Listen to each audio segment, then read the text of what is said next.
Students, Delhi सल्तनत के बारे में हम समझ रहे हैं और इसी सल्तनत में नेक्स्ट जो हमारी डायनेस्टी है वो है लोदी डायनेस्टी, जिसके बारे में आज हम समझने वाले हैं। तो चलिए शुरू करते हैं।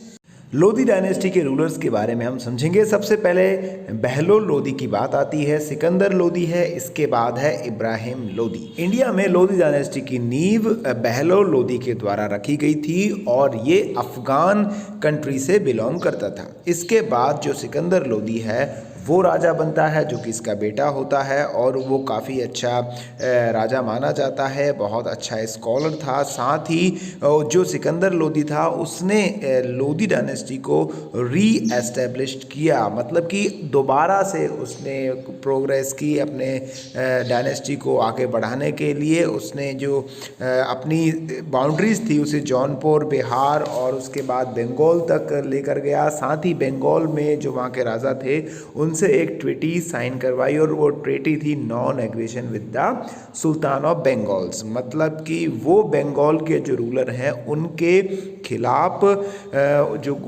खिलाफ एग्रेशन नहीं दिखाएंगे, कोई भी आक्रामकता नहीं दिखाएंगे। बात करें उसके कैरेक्टरिस्टिक्स की तो काफ़ी अच्छा स्कॉलर माना जाता है।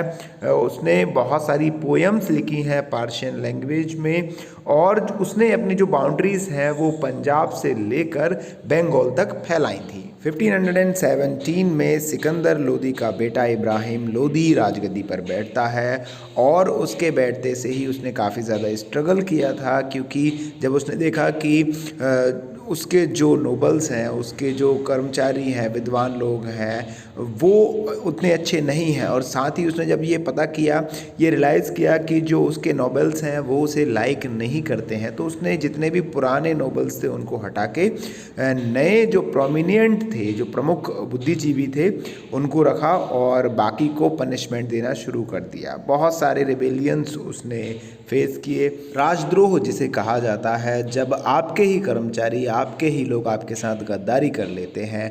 और एक ऐसा ही हम एग्जांपल ले सकते हैं कि जो उसका अंकल था और जो उसका गवर्नर था दौलत खान, वो इसकी राजगद्दी को ख़त्म करने के लिए, इसकी सत्ता को ख़त्म करने के लिए बाबर को बुलवाता है, जो कि काबुल का रूलर रहता है, काफ़ी ख़तरनाक रहता है। इंडियन हिस्ट्री में उसकी आक्रामकता को दिखाया गया है।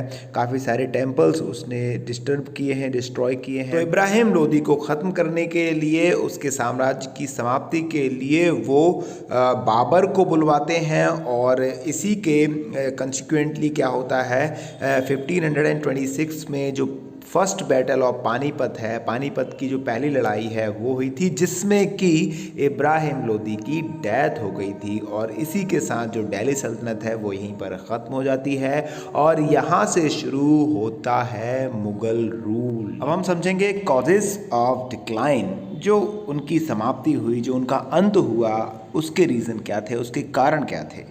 15th सेंचुरी तक तो ठीक ठाक था, लेकिन जैसे ही 16th सेंचुरी आई वो बड़ी ही दिल्ली सल्तनत के लिए मनहूसियत भरी थी। दिल्ली सल्तनत पूरी की पूरी ख़त्म हो गई। अब उसके क्या क्या रीजंस थे वो हम देखेंगे। कुछ पॉलिसीज़ उनकी ऐसी रहीं जिसके कारण वो वीक हुए और जो उनके एनिमीज़ थे वो स्ट्रॉन्ग होते गए और उनके वीक पॉइंट का उन्होंने भरपूर फ़ायदा उठाया। एक वीक पॉइंट है lack of rules of succession, मतलब कि जो उत्तराधिकारी है उसकी कमी बनी रही। वैसे तो बैठ जाते थे लेकिन रेगुलर कोई ज़्यादा देर तक डायनेस्टीज़ में बैठ नहीं पाया।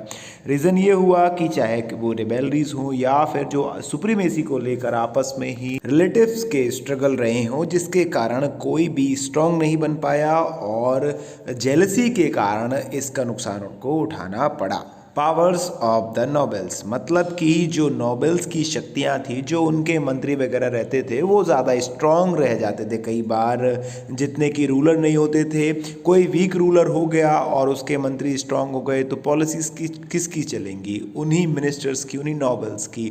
तो जिसके कारण जो रूलर्स होते थे उनको उन पर डिपेंड रहना पड़ता था, नोबल्स पर, उनकी पॉलिसीज़ माननी पड़ती थी। पॉलिसीज़ ऑफ एरोगेंस, मतलब कि उन उनका जो घमंड, कई रूलर्स ऐसे हुए जो अपने आप को भगवान समझते थे। नतीजा ये हुआ कि उन्होंने पब्लिक को फोर्स किया और पब्लिक ने उनको अनलाइक करना शुरू कर दिया। पब्लिक में एक जो डिस्कंटेंटमेंट था वो आया और उन्होंने रूलर को हराने का प्लान बना लिया। कई रूलर्स ऐसे हुए जो एक के बाद एक पॉलिसीज़ बनाते रहे, भले ही वो सफल हुई या ना हुई, लेकिन उन पॉलिसीज़ में उनको सक्सेस नहीं मिली, जिसका नुकसान रूलर को उठाना पड़ा और उनका जो किंगडम था वो डेवलप नहीं हो पाया। जो जुडिकल और एडमिनिस्ट्रेटिव सिस्टम्स था वो कई बार स्मूथ रहा, जिसके कारण लोग पनिश नहीं हो पाए और उसका नुकसान रूलर्स को उठाना पड़ा। The imposition of tax on non Muslims started dividing the society. जैसे ही पता लगा कि जो नॉन मुस्लिम है उनको टैक्स देना पड़ेगा, तो जो सोसाइटी थी वो डिवाइड होने लगी, पक्षपात, एक दूसरे के प्रति नफरत पैदा होने लगी। तो इसका भी एक वीक पॉइंट रहा और जो दिल्ली सल्तनत है उसको डिक्लाइन करवाने में ये एक इम्पोर्टेंट रीज़न रहा।